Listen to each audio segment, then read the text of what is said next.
PH16 news ಅರ್ಥಾತ್ ಹೇ ಸೀತಾರಾಮಗೆ ಸ್ವಾಗತ. ನಾನು ನಿಮ್ಮ YMI ಅಥವಾ ಮಲ್ಲಪ್ಪ ಜೋತವರ ಆತ್ಮೀಯರೇ. ಇತ್ತೀಚೆಗೆ ನಮ್ಮ CM ಸಿದ್ದರಾಮಯ್ಯನವರು ಬೀದರ್ಗೆ ಹೋದಾಗ ಒಂದು ಮಾತಾಡಿದ್ದಾರೆ, ಒಂದಿಷ್ಟು ಮೆಚ್ಚುವಂಥ ಮಾತುಗಳು. ಅದರಲ್ಲೂ ಪತ್ರಿಕಾರಿಕೆ ಮೇಲೆ ಅಥವಾ ಪತ್ರಿಕೋದ್ಯಮದ ಮೇಲೆ ಪತ್ರಿಕೆಗಳು ನಡೆಸೋದು, ಅದರಲ್ಲೂ ಸಣ್ಣ ಪತ್ರಿಕೆಗಳು ನಡೆಸೋದು, ಯೂಟ್ಯೂಬ್ಗಳು ನಡೆಸೋದು, ಮತ್ತೆ ನಡೆಸೋದು ಭಾಳ ಒದ್ದಾಡ್ತಾ ಇರ್ತಾರಲ್ಲಿ ಅವ್ರ ಬದುಕ. ಅದ್ರ ಬಗ್ಗೆ ಮಾತಾಡ್ತಾ ಕೆಲವು ಮಾತು ಬಹಳ ಸಹಜವಾಗಿ ಹೇಳಿದಾರೆ. ಮತ್ತು ಉಳಿದಂತೆ ಊಹಾತ್ಮಕ ಪತ್ರಿಕೋದ್ಯಮ ಅತ್ಯಂತ ಅಪಾಯಕಾರಿ ಹಾಗೆ ಏನೋ ಹೇಳಿದಾರೆ. ಊಹೆ ಮಾಡಬೇಕು, ಕೆಲವು ಊಹೆ ಮಾಡಬೇಕಾಗ್ತದೆ. ಆ ಊಹೆ ಮಾಡದಿದ್ದರೆ ಸತ್ಯ ಗೊತ್ತಾಗೋದಿಲ್ಲ, ಪೂರ್ಣ ಸತ್ಯ ಹೊರಗೆ ಬರಲಿಕ್ಕೆ ಆಗೋದಿಲ್ಲ. ಒಬ್ಬರಿಗೊಂದು ಸತ್ಯ ಕಂಡಿರ್ತದೆ, ಇನ್ನೊಬ್ರು ಮತ್ತೊಂದು ಕಂಡಿರ್ತದೆ. ಆ ದಿಶೆಯಲ್ಲಿ ಅವ್ರ ಮಾತನ್ನು ನಾವು ಒಪ್ಪದೇ ಹೋದರೂ ಸಹಿತ ಇವತ್ತಿನ ಪತ್ರಿಕೋದ್ಯಮದ ಬಗ್ಗೆ ಅವರು ಮಾತಾಡಿದಂಥ ಮಾತುಗಳು ಮಾತ್ರ ಭಾಳ ಮೆಚ್ಚುವಂಥವಂತ. ಯಾಕಂದ್ರೆ ಇವತ್ತಿನ ಪತ್ರಕರ್ತರು ಅಥವಾ ಅದ್ರ ಜೊತೆಗೆ ಈ ಪತ್ರಿಕರ್ತರ ಜೊತೆಗೆ ಒಂದಿಷ್ಟು ಇವತ್ತು ಹೊಸದಾಗಿ ಸುಡುತ್ತಿರುವಂಥ ಈ ವಿಡಿಯೋಗಳು ಮಾತನಾಡೋ ಜನ ಅನ್ಬೋದು. ನೀವು ಮತ್ತೇನು ಕರಿತೀವ್ರಿಗೆ ಆ್ಯಂಕರ್ ಕರಿತೀರಿ, ಏನೋ ಕರೀರಿ, ಒಟ್ಟಿನಲ್ಲೇ ಪತ್ರಿಕೋದ್ಯಮಿಗಳು ಇವತ್ತು ಏನಾಗ್ಯದಪ್ಪ ಅಂತಂದ್ರೆ ಅವ್ರದ್ದು ಪರಿಸ್ಥಿತಿ ಕಾರ್ಪೊರೇಟ್ಗಳ ಸಂಸ್ಥೆಗಳು ಸಿಕ್ಕೊಂಡ್ಬಿಟ್ಬಿಟ್ಟಿದ್ದಾರೆ. ದೊಡ್ಡ ಪತ್ರಿಕೋದ್ಯಮ ಬಂದವ ಎಲ್ಲ ಕಾರ್ಪೊರೇಟ್ಗಳು ಸಿಕ್ಕಾಪಟ್ಟೆ ದುಡ್ಡಿದ್ದವರು, ಅವ್ರ ಹಿತಾಸಕ್ತಿ ಕೈಗೊಳಿಸೋ ಇವತ್ತು ಪತ್ರಿಕೋದ್ಯಮ ಅಥವಾ ಈ ಪತ್ರಕರ್ತರು ಅಥವಾ ಈ ಒಂದು ಆ್ಯಂಕರ್ಗಳು ಬಂದು ನಿಂತಿದ್ದಾರಪ್ಪ ಅಂತ ಅನಿಸೋದಲ್ಲ ಫ್ಯಾಕ್ಟ್ ಏನಾರೇ. ಈಗ ನೋಡ್ರಿ, ಕಳೆದ ಹಲವು ವರ್ಷಗಳಿಂದ ಅದರಲ್ಲೂ ಮೋದಿಯವ್ರ ಸರ್ಕಾರ ಬಂದ ಮೇಲೆ ಅಂತೂ ಹೇಳ್ತಿರೋದು ಅದಕ್ಕೆ ಗೋಧಿ ಮೀಡಿಯಾ ಅಂತೇಳಿ ನಾವು ಕರಿತೀವಿ. ಅದನ್ನು ಅವ್ರದ್ದು ಎದ್ದ ತಕ್ಷಣ ಏನಪ್ಪ ಅಂದ್ರೆ ಸರ್ಕಾರದ ಅಡ್ವರ್ಟೈಸ್ಗಳು ಕೊಟ್ಟಂಗೆ ಕೊಡೋದು, ಹೋಗಿಬಿಡೋದು. ಯೋಜನೆಗಳು ಹಂಗೆ ಹೇಳೋದು ಅವು ಅನುಷ್ಠಾನ ಎಷ್ಟು ಕೊಂಡಿದ್ದಾವೆ, ಎಷ್ಟು ಇಲ್ಲ, ಏನಾಗಿದೆ ಅದಿಲ್ಲ. ಕೊಟ್ಟರಪ್ಪ 1000 ಕೋಟಿ ರೂಪಾಯಿ ಮಾಡಿರು, 10,000 ಕೋಟಿ ರೂಪಾಯಿ ಮಾಡಿರು, ರೈತರ ಸಾಲ ಮನ್ನಾ ಮಾಡಿದರು, ಕಾರ್ಪೊರೇಟ್ ಸಾಲ ಮನ್ನಾ ಮಾಡಿದರು, ಅಥವಾ ಮತ್ತೊಂದು ಯೋಜನೆ ಹಾಕ್ಕೊಂಡ್ರು, ಲಕ್ಷಾವಧಿ ಕೋಟಿಗಳು. ಇವೆಲ್ಲ ನಾವು ನೋಡಿ ಇವತ್ತು ಎಲ್ಲಿದಪ್ಪ ಎಲ್ಲ ಕೆಲಸಗಳು ಅಂತೇಳಿ ಯಾವ ವಿಶೇಷ. ಅದರಲ್ಲೂ ಗೋಧಿ ಮೀಡಿಯಾ ಜನ ಅಂತ ಅದನ್ನು ನೋಡಲಿಕ್ಕೆ ಹೋದಲ್ಲ. ಇಂಥ ಕೆಲಸ ಆಯ್ತು, ರೋಡ್ ಆಯ್ತು, ಮತ್ತೇನಾಯ್ತು, ಎಷ್ಟು ಖರ್ಚು ಬಂತು, ಎಷ್ಟು ರೋಡ್ ಇತ್ತು, ಅದರ ಬೇಸಿಕ್ ಎಷ್ಟಿತ್ತದು, ಈಗ ಎಷ್ಟು ಆಯ್ತು ಅದು ಮುಗಿದ್ರೊಳಗಾಗಿ ಇವ್ಯಾವ ತನಿಖಾ ವಿಷಯ ಇಲ್ಲರಲ್ಲಿ. ಮತ್ತು ಈ ರಾಜಕಾರಣಿಗಳು ಏನು ಮಾಡ್ಲಿಕ್ಕಿದ್ದಾರಪ್ಪ, ಇವರು ಯಾರಿಗೆ ಕೊಡ್ಲಿಕ್ಕಿದ್ದಾರೆ, ಎಂಥ ವ್ಯವಸ್ಥೆಯಲ್ಲಿಕ್ಕಿದ್ದಾರೆ ರಾಜಕಾರಣದಲ್ಲೇ, ಅದ್ರ ಬಗ್ಗೆ ಚರ್ಚೆನೇ ಕಡಿಮೆ. ಒಟ್ಟಲ್ಲಿ ಸರ್ಕಾರಗಳ ಪರ, ಅದರಲ್ಲೂ ಮೋದಿಯವ್ರು ಬಂದ ಮೇಲಂತೂ ಮುಗಿದು ಹೋಗ್ಬಿಟ್ಟದು. ಒಟ್ಟಲ್ಲಿ ಸರ್ಕಾರದ ಪರ. ಹೀಗಾಗಿ ಕಾರ್ಪೊರೇಟ್ಗಳು ಏನಪ್ಪ ಅಂತಂದ್ರೆ ತಮ್ಮ ಒಂದು ಏನಪ್ಪ ಅಂತಂದ್ರೆ ದುಡ್ಡನ್ನು ಗಳಿಸೋ ಸಲುವಾಗಿ, ತಮ್ಮ ಅನೇಕ ಹುಳುಕುಗಳನ್ನು ಮುಚ್ಚುವ ಸಲುವಾಗಿ ಈ ಪತ್ರಿಕೋದ್ಯಮವನ್ನು ದುರುಪಯೋಗ ಮಾಡ್ಕೊಳ್ಳೋಕ್ಕಿದ್ರು ಅನ್ನೋದು ಎರಡು ಮಾತು ಇಲ್ಲಿದ್ದಾರೆ. ಕೆಲವು ಈ ಒಂದು ಕಾರ್ಪೊರೇಟ್ಗಳು ಈ ಸಂಸ್ಥೆಗಳು ನಡೆಸ್ತಾ ತಮ್ಮ ಬೇಕಾದ ವ್ಯವಸ್ಥೆ ಮಾಡ್ಕೊಂಡಿದ್ದಾರೆ. ಹೀಗಾಗಿ ಸರ್ಕಾರದ ಪರ ಅವ್ರು ಪಸರಿ ಮಾಡ್ಬೋದು ಇರ್ತಾರೆ. ಯಾವಾಗ ಪತ್ರಿಕೋದ್ಯಮ ಅಂದ್ರೆ ವಿರೋಧ ಪಕ್ಷದ ಕೆಲಸ ಮಾಡುವಂಥದ್ದು ರೀ.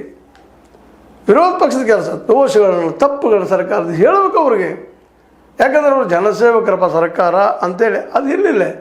ತಮ್ಮ ಸೇವಕರಪ್ಪ, ತಮಗೆ ಹೆಂಗೆ ಬೇಕು ಹಂಗೆ ಹೇಳುವಂಥವ್ರು ಇದ್ದಾರೆ ಅಂತ ತಿಳ್ಕೊಂಡ್ರೆ ಅವ್ರ ಮಗಳೇ ಹೋಗೋದು. ಹೀಗಾಗಿ ಎಷ್ಟು ಯೋಜನೆಗಳು ನಮ್ಮಲ್ಲಿ ಅದು ಏನದು, ಈ ಕಾರ್ಪೊರೇಟ್ಗಳಿಂದ ಎಷ್ಟು ಕಂಪ್ನಿಗಳು ತೊಗೊಂಡಿದ್ದ ಕಾರ್ಪೊರೇಟ್ ಎಷ್ಟು ಕೆಲಸ ಮಾಡಿಸಾಗಿದ್ದಾರೆ, ಎಷ್ಟು ಜನಕ್ಕೆ ಉದ್ಯೋಗ ಕೊಟ್ಟಿದ್ದಾರೆ. ಉದ್ಯೋಗ ಹೋದು ಇಲ್ಲಿವು ಎಷ್ಟೋ ಉದ್ಯೋಗ ಹೋದು. ಇವತ್ತು ಪ್ರೈವೇಟ್ದಾಗ ಎಲ್ಲ ಬ್ಯಾಂಕಿಂಗ್ ಸೆಕ್ಟರ್ ಕಳಿಸಿ ಹಾಕಿಬಿಟ್ಟಿದ್ದಾರೆ. ಆ ಬ್ಯಾಂಕಿಂಗ್ ಸೆಕ್ಟರ್ದಾಗಂತ ಪಾಪ ಅವ್ರು ಪರ್ಮನೆಂಟ್ ಏನೂ ಇಲ್ಲ, ದುಡ್ಡು ಇವರು ಸಾಲ ಕೊಟ್ಟಿದ್ದಾರೆ, ಆ ಬಡ್ಡಿ ವ್ಯವಹಾರಗಳು ಗೊತ್ತಾಗಂಗಿಲ್ಲ. ಆ ಸಾಲ ವಸೂಲಿಗೆ ಹುಡುಗರು ಹಿಡ್ಕೊಂಡಿರ್ತಾರೆ. ಅವು ಎಷ್ಟು ಬಡ್ಡಿ ಏನು ಎಂತ ಎಷ್ಟು ಸಾಲ ಹಿಡಿದಂಥವು ಅನೇಕ ಇವತ್ತು ಮೈಕ್ರೋ ಫೈನಾನ್ಸು, ಆ ಫೈನಾನ್ಸು, ಈ ಫೈನಾನ್ಸು ಹೀಗೆಲ್ಲ ಕೊಟ್ಟು ನಮ್ಮ ರಾಷ್ಟ್ರೀಕೃತ ಬ್ಯಾಂಕ್ಗಳನ್ನ ಇವತ್ತು ಏನಪ್ಪ ಸಣ್ಣಕ್ಕೆಲ್ಲ ಇಲ್ಲಂಗೆ ಮಾಡ್ತಾಯಿದ್ದಾರೆ. 10-12 ಲಕ್ಷ ಜನ, 13 ಲಕ್ಷ ಅಂತ ಒಂದು ಅಂದಾಜು ಓದಿದ್ದು, ಅಷ್ಟು ಜನ ಕೆಲಸ ಮಾಡ್ತಿದ್ರು. ಇವತ್ತು 6-7 ಲಕ್ಷಕ್ಕೆ ಬಂದು ಹತ್ತಿದ್ದಾರೆ ಬ್ಯಾಂಕಿಂಗ್ ಸೆಕ್ಟರ್ದಾಗ. ಹಿಂಗೆ ಪ್ರತಿಯೊಂದು MSME ಆಗಿರ್ಬೋದು ಅಥವಾ ಸ್ಮಾಲ್ ಇಂಡಸ್ಟ್ರಿ ಆಗಿರ್ಬೋದು, ಅವೆಲ್ಲ ಬಂದು ಆಗಿಬಿಟ್ಟಿದೆ. ಇವತ್ತು ಇದ್ರ ಬಗ್ಗೆ ಯಾರೂ ಚರ್ಚೆ ಮಾಡೋದಿಲ್ಲ, ವಿಷಯ ತೊಗೊಳ್ಳಿಕ್ಕೆ ಹೋಗೋದಿಲ್ಲ. ಯಾಕಂದರೆ ಎಲ್ಲ ಕಾರ್ಪೊರೇಟ್ ಮೀಡಿಯಾ, ಕಾರ್ಪೊರೇಟ್ ಕಂಪ್ನಿ ತೊಗೊಂಡ್ರು, ಎಲ್ಲ ತೊಗೊಂಡ್ರು ನಡೆಸ್ತಾ ಇಲ್ಲ. ಅವ್ರನ್ನ ಮತ್ತು ಲಾಸ್ ಹತ್ತು ವರ್ಷ ಅವುಗಳನ್ನ ಮಾರ್ಕೊಂಡು ಪಾರ್ಟಿ ಫಂಡ್ ಕೊಟ್ಟು ಅದ್ರ ಕುಲ್ಲ ಹೋಗ್ಬಿಟ್ರು. ಸಾಲ ಅಲ್ಲೇ ಉಳಿತು. ಸಾಲ ಏಟೈತಿ 20 ಲಕ್ಷ ಕೋಟಿ ಇರಬೇಕು ನನ್ನ ಅಂದಾಜ್ರೆ. ಅಷ್ಟು ದುಡ್ಡು ನಾವು ಓದಿದ ಪ್ರಕಾರ ರೆಕಾರ್ಡ್ಗಳಿಂದ ಸಿಗೋದೇ ಇಲ್ಲ ಇವತ್ತು ನಿಮ್ಗೆ ಯಾವುದಾದ್ರು. ಒಂದು 18-20 ಲಕ್ಷ ಕೋಟಿ ರೂಪಾಯಿ ರಿಟರ್ನ್ ಅಪ್ ಆಗಿ ಹೋಗ್ಬಿಡ್ತು ದುಡ್ಡು. ಅದ್ರ ಬಗ್ಗೆ ಯಾರೂ ಪ್ರಶ್ನೆ ಮಾಡ್ತಾ ಇಲ್ಲ. ರಿಟರ್ನ್ ಪಾತ್ರಿ ಅಲ್ರಿ 118 ಲಕ್ಷ ಕೋಟಿ ರೂಪಾಯಿ ಸಾಲ ಇದ್ದ ಮೇಲೆ ಹೆಂಗಾದ್ರು ಏನದು ಯಾರೂ ಕೇಳೋದೇ ಇಲ್ಲ. ಎಲ್ಲಿ ಹೋಯ್ತು ಅದು, ಯಾವ ಯೋಜನೆ ಹಾಕಿದ್ರಿ, ಯಾವ ಯೋಜನೆದು ಎಷ್ಟು ಲಾಭ ಬಂತು, ಯಾರೂ ಕೇಳೋದಿಲ್ಲ.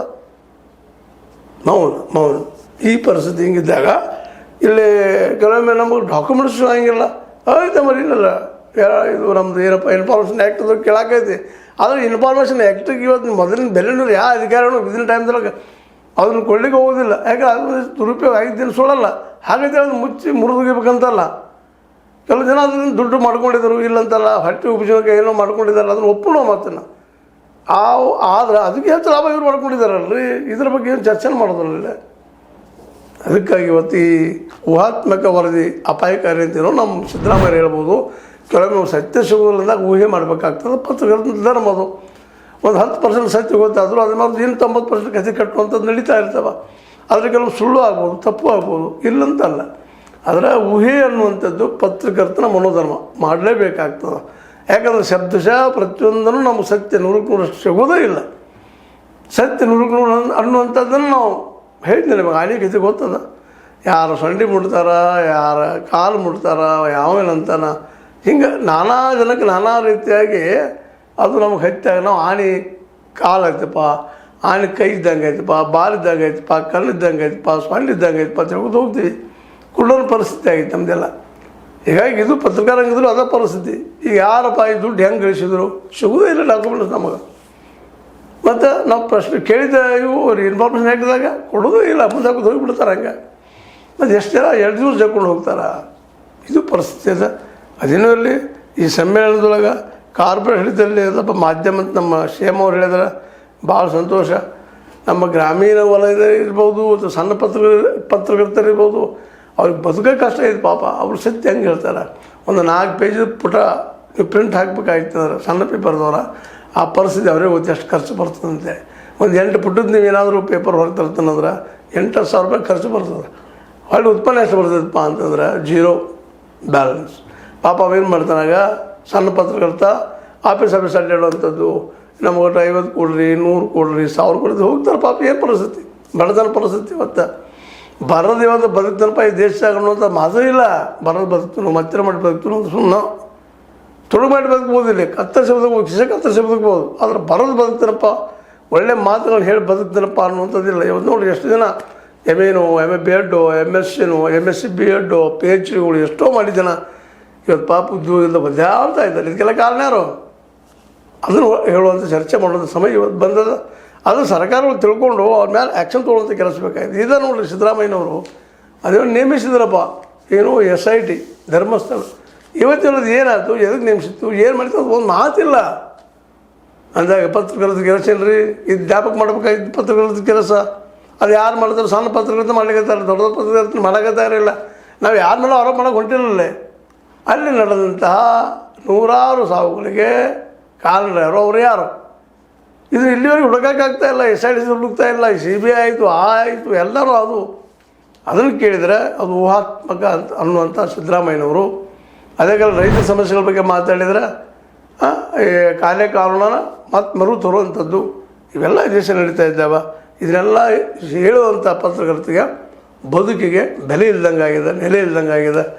ಆ ಎಲ್ಲ ನೆಲೆಗಟ್ಟಿನಲ್ಲಿ ಬರೀ ಅಪಾಯಕಾರಿ ಅವರಲ್ಲ, ಇವತ್ತಿನ ಕಾರ್ಪೊರೇಟರ್ ಇವತ್ತು ಅಪಾಯಕಾರಿ ಆಗಿದ್ದಾರೆ. ಅವ್ರ ಬಗ್ಗೆ ಹೇಳಕ್ಕೆ ಹೊಡ್ರೆ ಪತ್ರಕರ್ತರು ಎಷ್ಟೊಂದು ನೀಡಲಾಗಿದ್ದನ್ನು ನೋಡ್ತಾ ಇದ್ದೀವಿ. ಕೇವಲ ಕಾರ್ಪೊರೇಟ್ ಒಂದೇ ಅಲ್ಲ, ಇಲ್ಲಿ ಬಂಡವಾಳಶಾಹಿಗಳು, ಇಲ್ಲಿ ಪಾಳೆಗಾರರು, ಇಲ್ಲಿಯ ಮಧ್ಯಮ ಅನುಕೂಲ ಇದ್ದಂಥವ್ರು, ಇಂಥವೆಲ್ಲ ಜನ ಇವತ್ತು ಪತ್ರಿಕೋದ್ಯಮವನ್ನು ಪೂರ್ತಿಯಾಗಿ ಮಣ್ಣು ಪಾಲು ಮಾಡ್ತಾ ಇದ್ದಾರೆ. ಅದೇನು ಇಲ್ಲಿ ಈ ಕಾರ್ಪೊರೇಟ್ಗೆ ಶಕ್ಕ ಪತ್ರಿಕಾ ರಂಗ ಅಥವಾ ಒಂದು ಮೀಡಿಯಾ ಇವತ್ತೇನಪ್ಪ ಅಂದರೆ ಹೆಚ್ಚಿಗೆ ಸುಳ್ಳು ಹೇಳುವ ಒಂದು ಕೇಂದ್ರ ಆಗಿ ಪರಿವರ್ತನೆ ಆಗೋದನ್ನು ನಮ್ಮ ಸಿದ್ದರಾಮಯ್ಯ ತಪ್ಪಿಸ್ಬೇಕಾಗಿತ್ತಪ್ಪ ಅಂತಂದ್ರೆ ಇವ್ರು ಬದುಕುವಂಥ ವ್ಯವಸ್ಥೆ ಎಷ್ಟು ಮಂದಿ ಬದುಕ ಪಾಪ ಕೊಡ್ತಾರೆ ರೀ, ಆ ಮಾತು ಬೇರೆ. ಆದರೂ ಒಂದು ಏನಾದರೂ ವ್ಯವಸ್ಥೆ ಮಾಡಲಿಕ್ಕೆ ಸಾಧ್ಯ ಇದೆ. ನಾವು ವಿಚಾರ ಮಾಡೋ ಜೊತೆಗೆ ಈ ಕಾರ್ಪೊರೇಟರ್ ಹೇಳಿದ್ರಿಂದ ಪತ್ರಿಕೋದ್ಯಮ ಬಿಡಿಸ್ಬೇಕಾಗೈತೆ. ಆ ಕೆಲಸ ಯಾರಿಗೆ ಸಾಧ್ಯ, ಯಾರಿಗೆ ಸಾಧ್ಯ? ಸರ್ಕಾರದ ಹೆಡ್ನಿಂದ ಅದನ್ನು ಮಾಡ್ತಾರೆ ನಮ್ಮ ಸಿದ್ದರಾಮಯ್ಯರು, ಅದನ್ನು ಮಾಡ್ತಾರೆ ನಮ್ಮ ಮೋದಿಯವರು ಇಲ್ಲ. ಹೀಗಾಗಿ ಪತ್ರಿಕೋದ್ಯಮ ಇವತ್ತು ಸುಳ್ಳುಗಳ ಸರಬರಾಜು ಹಿಡಿದ್ರಲ್ಲೇ ಮುಂದದ. ಅದಕ್ಕೆ ಊಹಾತ್ಮಕ ಅಪಾಯಕಾರಿ ಅಂತ ಹೇಳ್ತಾ ಇದ್ದಾರೆ ಲೇಖನಗಳು, ವರದಿಗಳು. ಅಲ್ಲಿ ಊಹೆ ಮಾಡ್ಬೇಕಾಗ್ತದೆ. ನಾವು ಸತ್ಯ ಹೇಳ್ಕೊಂಡ್ರೆ ಸತ್ಯ ಹುಡುಕಾಗಿ ಹೊಂಟವನು ಕುಲ್ಲ ಆಗ್ತಾನೆ ಅನ್ನೋದು ಸಹಿತ ಎಷ್ಟೋ ವರದಿಗಳು ನಮಗೆ ಹೇಳಿದ್ದಾರೆ. ಎಷ್ಟೋ ನಮ್ಮ ಪತ್ರಕರ್ತರು ಇದನ್ನು ಮಾಡಲಿಕ್ಕೆ ತಿಳ್ಕೊಂಡಿದ್ದಾರೆ ಅನ್ನೋದು ಸಹಿತ ಅಷ್ಟೇ ಸತ್ಯದ. ಆದರೂ ಪತ್ರಿಕೋದ್ಯಮ ಸ್ವತಂತ್ರವಾಗಿರಬೇಕು ಅನ್ನೋದು ನಮ್ಮೆಲ್ಲರ ಮತ್ತು ಜೊತೆಗೆ ಅವ್ರನ್ನ ಬದುಕಿಸ್ಬೇಕು. ಯಾವಾಗ ಸ್ವತಂತ್ರ ಬರ್ತೈತಿ ಅವ್ರು ಬದುಕೋದಕ್ಕೆ ಅನುಕೂಲ ಆದಾಗ ಯಾವಾಗ ಆಗ್ತದಪ್ಪ ಸರ್ಕಾರ ಆ ದಿಶೆಯಲ್ಲಿ ಚಿಂತನೆ ಬೇಡ ಅಂತ ಹೇಳ್ತಾ ಏನೂ ಇರಲಿ ಒಳ್ಳೆಯ ಮಾತುಗಳು ನಡೆದಿದ್ದಾರೆ. ಪತ್ರಿಕೋದ್ಯಮ ಇವತ್ತು ಏನಪ್ಪ ಅಂತಂದ್ರೆ ಭೀಕರ ಪರಿಸ್ಥಿತಿ ಅಲ್ಲದ. ಇವತ್ತು ಅನಿವಾರ್ಯವಾಗಿ ಬದುಕಿಗೆ ಸಣ್ಣ ಸಣ್ಣ ಪತ್ರಕರ್ತರು ಆಫೀಸಲ್ಲಿ ಅಡ್ಡಿ ಹಪ್ತ ವಸೂಲು ಮಾಡುವಂಥದ್ದು ನಾವು ಕಾಣ್ತೀವಿ. ಅಂದಮೇಲೆ ಅದನ್ನು ನಮ್ಮ ಅಧಿಕಾರಶಾಹಿ ವರ್ಗದವರು ರಾಜಕಾರಣಿಗಳು ಈ ಹಪ್ತ ವಸೂಲಿಗಾರರಿ ಹಳದಿ ಕಣ್ಣಿನವ್ರು ಆ ಕಣ್ಣಿನವ್ರೆ ವಿಮರ್ಶೆ ಮಾಡ್ತಾರೆ, ಟೀಕೆ ಮಾಡ್ತಾರೆ. ಏನು ಮಾಡಲಿಕ್ಕೆ ಸಾಧ್ಯ ಇಲ್ಲ. ವ್ಯವಸ್ಥೆ ಅಷ್ಟು ಏನಾಗಿಬಿಟ್ಟದಪ್ಪ ಜಠರಗೆಟ್ಟದ ಅಂತ ಹೇಳ್ತಾ ಏನೋ ಇರಲಿ ಸಿದ್ದರಾಮಯ್ಯ ಹೇಳಿದ ಮಾತಿನ ಸತ್ಯದ ಊಹಾತ್ಮ ಮಾಡಿ ಸತ್ಯ ತಿಳಿಯೋರು ಅಂತೇಳಿ ಅದು ಸತ್ಯ ಭಾಳ ಕಷ್ಟ ಐತೆ ಅನ್ನೋ ಮಾತು ಹೇಳ್ತಾ ಅದೇ ಕಾಲಕ್ಕೆ ಕಾರ್ಬೋಹೈಡ್ರೇಟ್ನಿಂದ ಮಾಧ್ಯಮ ಬೆಳೆಸಬೇಕು. ಯಾರು ಬೆಳೆಸೋರು ಯಾರು? ಎಲ್ಲರೂ ಓಕೆ ಆಗಿರೋ ಮುಂದೆ ಏನು ಬಿಡಿಸೋಕ್ಕೆ ಸಾಧ್ಯ ಇಲ್ಲ ಅನ್ನೋ ಮಾತನ್ನು ಹೇಳ್ತಾ ಇದು ನಿಮ್ಗೆ ಲೈಕ್ ಆಗಿರ್ಬೋದು. ಲೈಕ್ ಮಾಡಿ, ಶೇರ್ ಮಾಡಿ, ಕಾಮೆಂಟ್ ಮಾಡಿ, ಜೊತೆ ಸಬ್ಸ್ಕ್ರೈಬ್ ಮಾಡಿ. H16 ನ್ಯೂಸ್ ಅರ್ಥ ಸಿದ್ದರಾಮಯ್ಯ ಸತ್ಯದ ಕೈಗನ್ನಡಿ ವಂದನೆಗಳು.